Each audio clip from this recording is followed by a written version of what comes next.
আপনাদের নিকট ballot paper নিয়ে যাবেন। যারা আমার সাথে সহায়তা করার জন্য এসছেন, ওই সহায়ক কর্মকর্তারা আপনাদের কাছে ব্যালট নিয়ে যাবেন।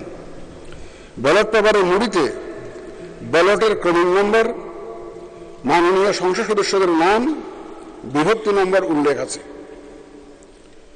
এর নিচে নির্ধারিত ফাঁকা ঘরে আপনি পূর্ণ নাম স্বাক্ষর করে ব্যালট পেপার গ্রহণ করবেন।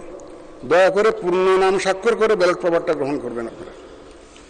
ব্যালট পেপার গ্রহণকালে অনুগ্রহ করে ব্যালট পেপারের মুড়িতে আপনার নাম মুদ্রিত আছে কিনা তা নিশ্চিত হয়ে নেবেন। ব্যালট পেপারের মুড়িতে আপনার নাম মুদ্রিত আছে কিনা দয়া করে একটু দেখে নেবেন।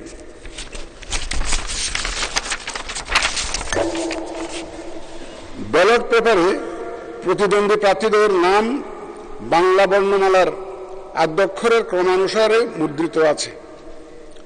আপনার প্রার্থীকে তার নামের বিপরীতে নির্দিষ্ট স্থানে নিজের পূর্ণ নাম স্বাক্ষর করে ভোট প্রদান করবেন এবং সংরক্ষিত যে কোনো ব্যালট বাক্সের অভ্যন্তরে ব্যালটটি রাখবেন।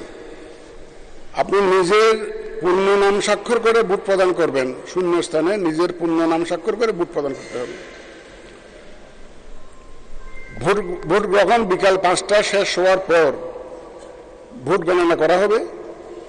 বৈধ ভোটের সংখ্যাগরিষ্ঠতার ভিত্তিতে যিনি সর্বাধিক ভোট পাবেন তাকে প্রাথমিক নির্বাচিত হিসাবে এখানেই জানিয়ে দেওয়া হবে।